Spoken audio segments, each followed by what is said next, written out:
I just want to share with you the story of Xiaomi. This guy is called Lei Jin. So Lei Jin is a founder of Xiaomi. He founded the company in 2010. In the early years, he said that we do not need KPI. KPI is not necessary. He had a great team. He had a very innovative team.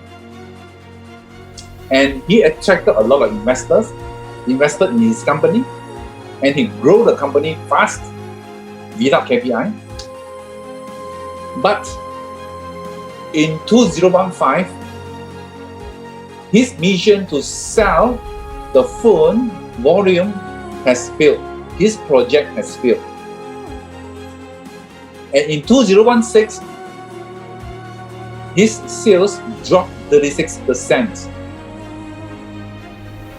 Those days, when I watched the news, I thought that Xiaomi going to be disappeared from this world by other technology company. In 2019, 26th of February, Lei Jin announced that we need to have KPI. He made a U-turn. He announced that we need to have KPI now, after he failed to achieve the promise to the investor. In 2021, this year, June, Xiaomi, the smartphone sales has broken the record and become world number 2, overtaken Apple smartphone. You can see the power of KPI. The KPI can change the fate of a company. Like Jack Ma said, if you have no KPI, all your dreams are just empty words. And this is a good lesson here that we learn from Xiaomi. With and without KPI, regardless how strong you are, how strong is the team, how much money you have, he failed. He couldn't achieve his target. Now he become world number 2 because of KPI. That's why KPI is very, very important for any single company, big and small. Let's look at the history of KPIs. KPI is nothing new. And in fact, KPI already exists in the Stone Age. So the man make a knot on the rock wall for each animal killed. Where is KPI? How many animals you killed? It is the indicator, the KPI. Then, it go to 3100 BC. Okay, numerical system are born, 60, 20, 12, and 10 as a base. So that's where we started the numeric system for measurement. And in 3000 BC, the first bookkeeping system, so were used for bookkeeping in Middle East.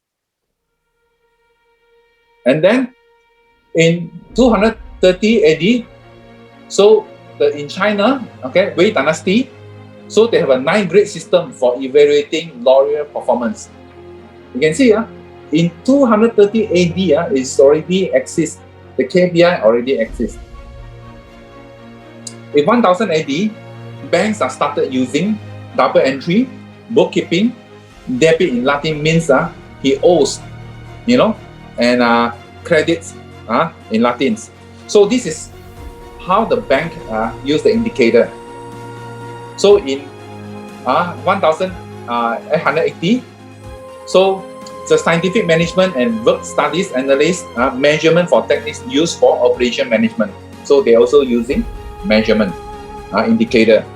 So in 1920s, the last company started using abstract high-level measures for company performance, right? So they started to use to measure the company performance, the ROI, the ROI, return on investment. Then in 1930s, so framework for the C-level executive used for measuring operational performance.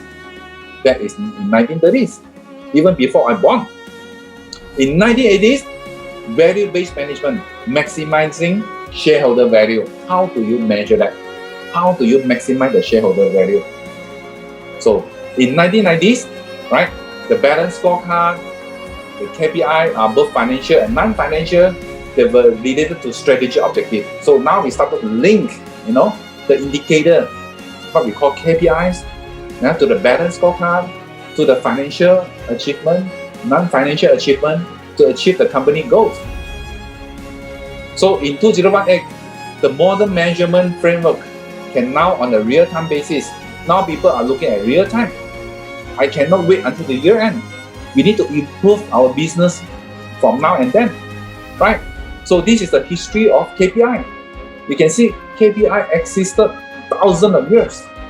It's just we are using different terms to measure. That is the history of KPI. So, what is KPI? KPI stands for Key Performance Indicator.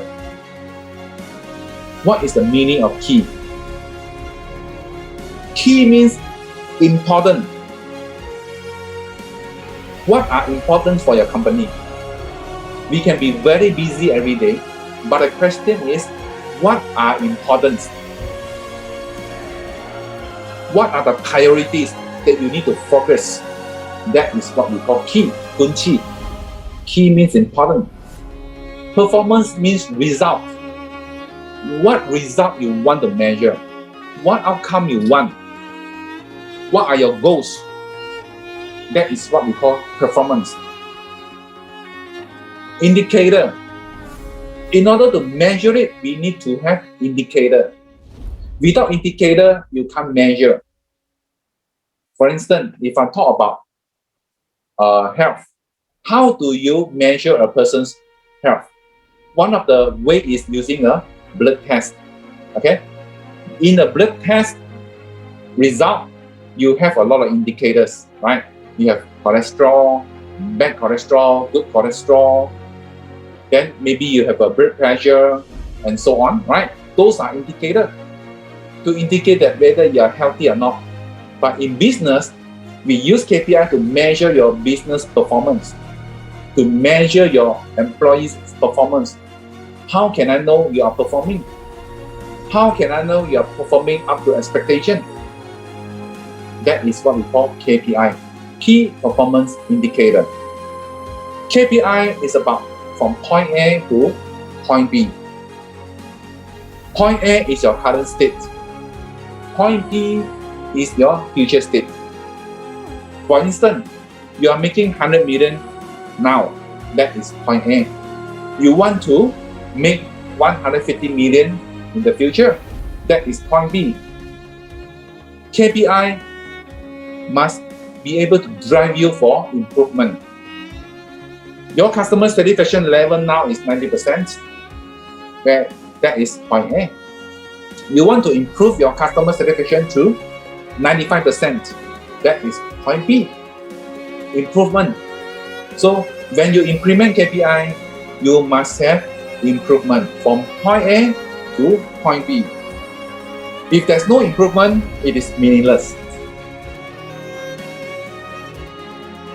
So why KPI? KPI allow you to have a critical indicators of progress towards the intended result. A lot of people, when come to year end, they're disappointed. They say, how come I can't achieve my result? Because they don't measure. How do you know what are the critical milestones? If you want to lose weight, you should not wait until the year end, only you wait yourself, right? You put yourself to wait every month, even every week. Then you know your progress, right? You need to know your critical indicators, the progress. You need to provide the focus for strategic and operational improvement. What I mentioned here, focus. The KPI is about focus. You can be very busy every day, but the question is, are you busy on the right thing or the wrong thing? We can be very busy. Your employee can be very, very busy, seems very busy. But the question is, are they focusing on the right thing or the wrong thing? Or maybe they choose the thing that they love to do versus the important things to do. What are the improvements? And you need to create an analytical basis for decision making. You need to make decisions. When we don't achieve our result, we have to make decision fast. In this dynamic world, the world is changing very fast. How can we make decision? We have to make decision based on the result that we have achieved so far. If we can't achieve our result, then what we need to do next? We need to make decision. We need to have the focus, the attention on what matters most. Whatever I say here, what importance to the company. To let all your employees understand what are importance to the company. What gets measured, get done. Remember, what gets measured, get done. If you don't put it in a KPI, it may not be done. You may be forgotten. Sometimes KPI can be used as a reminder to everyone. So, example of KPI, such as sales revenue, customer satisfaction level, customer retention rate, product quality, on-time delivery. These are the sample KPIs.